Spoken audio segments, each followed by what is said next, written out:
So, dann kommen wir jetzt zum letzten Teil unserer Veranstaltung. Wir coming to the last part of our ceremony. Ich werde die Rede auf Englisch halten, aber die deutsche Übersetzung gibt es dann in der nächsten oder übernächsten Ausgabe der Economy. Ladies and gentlemen, esteemed colleagues, honored guests, it is a great privilege today to honor Dr. Willem Buiter with the inaugural Silvio-Gesell-Preis 2024, awarded by INWO in partnership with the Instituto de Estudios Económicos Silvio-Gesell in Argentina and the Silvio-Gesell Foundation in the USA. Dr. Buiter's career, spanning over 4 decades, has been marked by outstanding achievements in economic research and policymaking. His contributions have provided invaluable insights into some of the most critical challenges of our time, and his work has given new relevance to Silvio-Gesell's 100-year-old concept of rusting money, a bold vision for a more resilient economic system. Dr. Buiter's academic journey began at Yale University, where he not only completed his PhD degree as a student of James Tobin, but later returned as a professor, shaping the minds of future economists. His tenure at Yale, along with roles at the London School of Economics, Cambridge University, and the European Bank of Reconstruction and Development, has established him as one of the foremost economists of our generation. He has made a sustained and ongoing contribution to policy discussions, expanding on his work and refining his vision for a robust monetary policy framework. Dr. Buiter has been a regular contributor to the Financial Times as author of its blog Maver Econ. He also contributes to Project Syndicate and VoxEU. He has written scores of refereed journal articles, contributions to edited volumes, and has published 7 books. Central to Dr. Buiter's work, and the reason for our celebration today, is his meticulous and innovative exploration of how to break through the zero lower bound or nominal interest rates, a problem that has gained significant attention, especially since the financial crisis of 2008.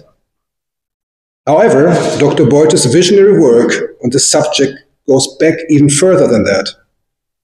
In 2 particular influential papers, namely Overcoming the Zero Bound on Nominal Interest Rates with Negative Interest Currency, Gesell Solution, published in 2003, and Negative Nominal Interest Rates, 3 Ways to Overcome the Zero Lower Bound, published in 2009, Dr. Buiter revisits Silvio-Gesell's theories and reinterprets them within the context of today's modern financial systems.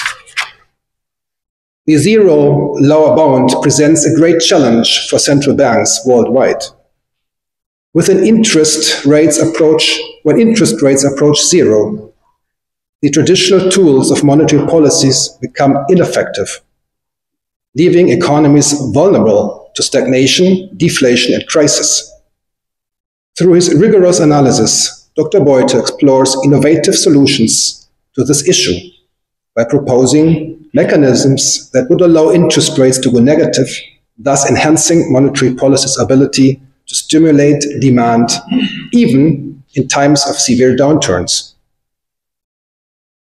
In his 2003 paper, co-authored with Nikolaos Panigirtsoglou, Dr. Buiter employs both old Keynesian and new Keynesian models to illustrate how Gesell's idea of a currency carrying tax or rusting money could effectively remove the zero bound constraint. By imposing a negative interest rate on currency, Dr. Buiter argues central banks could neutralize the liquidity trap that arises when the nominal interest rate approaches zero. Such a mechanism, which would be viewed as radical by many up to the present day, is, in our eyes, theoretically sound and offers a feasible approach for modern central banks. As Dr. Buiter demonstrates, the concept could provide central banks with a more expensive toolkit, allowing for more proactive policy in the face of economic stagnation.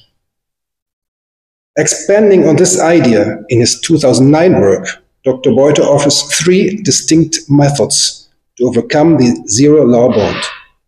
These include abolishing physical currency, thus making all money electronic, taxing currency directly, aligning closely with Gesell's proposal, and decoupling the numeraire function from the currency function, creating a flexible exchange rate between a nominal anchor and the currency. Each of these methods presents a unique way to enable central banks to pursue negative nominal interest rates, enhancing their ability to stimulate demand during periods of low growth and deflationary pressure. Dr. Buiter's innovative work connects Gesell's economic theory with modern financial challenges, showing how concepts from a century ago can help us navigate the economic landscape of today. His contributions have not only revived interest in Gesell's theory, but have also opened the door for further policy discussions on the role of central banks in maintaining economic stability. His insights reflect a profound understanding of both economic theory and real-world applications, making him a rare voice of wisdom in the complex field of monetary policy. This rare voice is of particular importance for INWO, the Instituto de Estudios Económicos Silvio-Gesell, and the Silvio-Gesell Foundation, as our aim is to disseminate and further develop Silvio-Gesell's teachings, as well as to advocate for his proposal of rusting money, that is to say, negative interest rates being used in practice by central banks. For INWO, the Instituto de Estudios Económicos Silvio-Gesell, and the Gesell Foundation, Gesell's proposal not only enhances the toolkit of monetary policy, but we see it as a solution to the big challenges the world faces today, specifically ever-growing income inequality and unsustainability. Gesell entitled his masterpiece, The Natural Economic Order. And rusting money is indeed natural money, money that decays just like real goods naturally do. The unnatural storability of money makes hoarding of wealth possible, which creates a strong incentive to produce more than is actually needed. But the design of our money not only creates a powerful incentive to produce more than is needed, it essentially requires us to do so. And again, the primary cause of this requirement is the unnatural storability of money. Stored money does not circulate, and therefore does not serve the economy. This puts the owner of money in a monopolistic-like position in which he can either choke off the economy or extract interest from those who need the use of money. To put it in the more eloquent words of Keynes, interest is a reward for parting with liquidity, the incentive to lend money out. If money is the blood of the economy, then interest can be thought of as the drug that makes money circulate throughout the economy. And just as with any drug that is used for prolonged periods of time, interest too causes severe side effects, most notably the growth imperative and the tendency toward inequality. Interest causes deficits to grow, and since there's no interest without debt, it also causes the total debt of an economy to grow in a likewise manner. This is a simple fact. In the words of Frederick Soddy, money is a credit-debt relation from which none can effectually escape.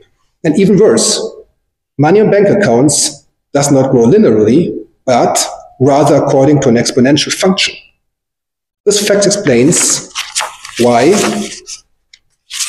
the money supply, defined as bank deposits plus cash, in all countries grows exponentially, as total debt does. Perpetual increase of debt means that we have to work harder and harder just to maintain the status quo.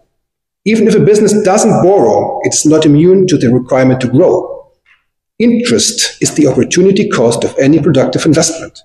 Any business that does not yield a return at least as high as what the business owner could earn on the money through interest by depositing it in a bank account is economically unviable. Hence, interest is the rhythm to which the real productive economy must dance. Furthermore, since economic growth means that we must always produce more than we did the previous year, and since the first law of thermodynamics says that we cannot produce something out of nothing, constant economic growth requires ever greater use of natural resources. Since money supply and debt grow in tandem, on one side we see increasing balances in bank accounts, while on the other side people are ever more indebted.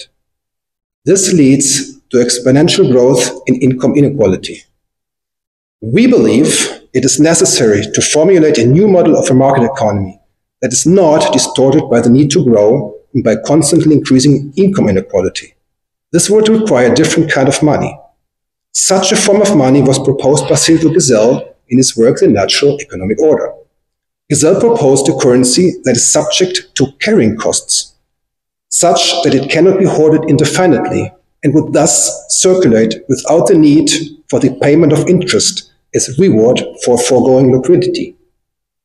Such a form of money would no longer hold a special position vis-à-vis real goods, and holders of such money would therefore be unable to extract interest. Such interest-free currency, Gesell called it free money, would serve solely as a means to facilitate the exchange of goods and services, and not as a store of wealth.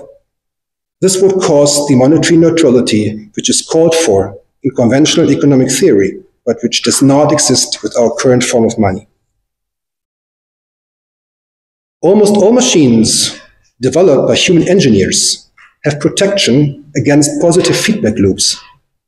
In engineering, the absence of mechanism to control self-reinforcing processes is considered a design flaw because it can lead to defects or even the collapse of the system. The monetary system, which is the conduit for the human impulse to create value, has no control mechanism to prevent feedback loops. Silvio-Gesell's rusting money would remedy this design flaw. Carrying costs, as Keynes referred to Gesell's proposal, aim to prevent the hoarding of money by levying a fee on stagnant money. Such a fee would act as a mechanism to ensure that money flows continuously throughout the economy instead of being withdrawn through hoarding. By disincentivizing the hoarding of money, rusting money would create a negative feedback effect that would counteract the natural urge to accumulate and hoard. Money subject to this pressure would counteract the desire to accumulate and would reduce or diminish interest and thereby alleviate the constant need for economic growth. Probably the easiest way to practically employ Gesell's proposal would be through effective negative central bank interest rate policy. That is to say, a policy whereby not only bank balances but cash as well are subject to negative interest. A number of different practical proposals have been discussed in order to achieve this goal.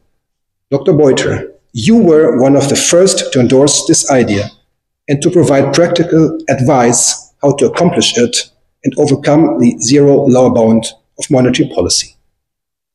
We at INWO, the Instituto de Estudios Económicos Silvio-Gesell and the Silvio-Gesell Foundation hope that your practical proposals help to pave the way to a more resilient financial system. Although both Irving Fisher and John Maynard Keynes viewed Gesell's proposal as a potential solution to the Great Depression, and although Keynes predicted that the future would learn more from the spirit of Gesell than that from Marx, and Irving Fisher called himself a humble servant of Gesell, Gesell is rarely mentioned in present-day economic science and instruction.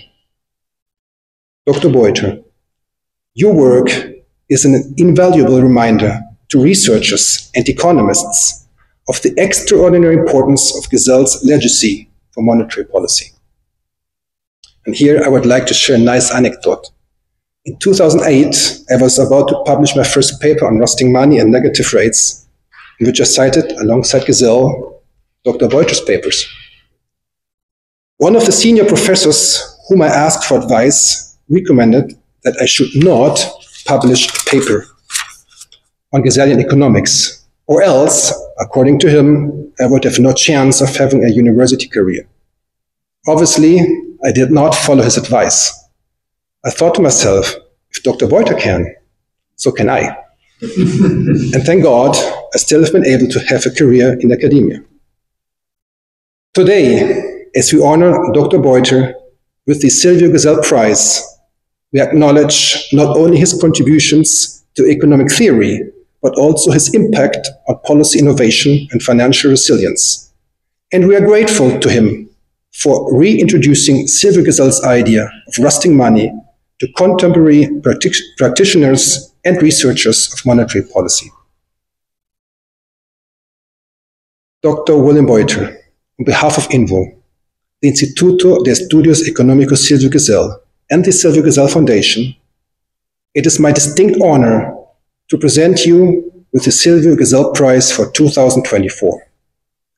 We extend our deepest gratitude for your invaluable contributions to economic thought, and we look forward to seeing the continued impact of your work on future generations and policy innovation. Ladies and gentlemen, please join me in a well-deserved round of applause for Dr. Willem Buiter.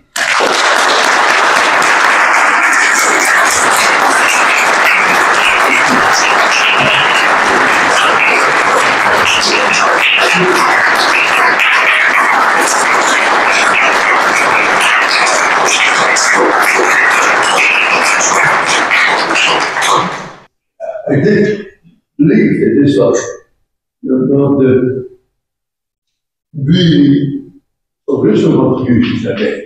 But I did not think that it was being recognized by my colleagues at all.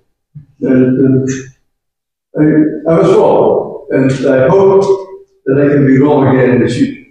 In this way. Thank you.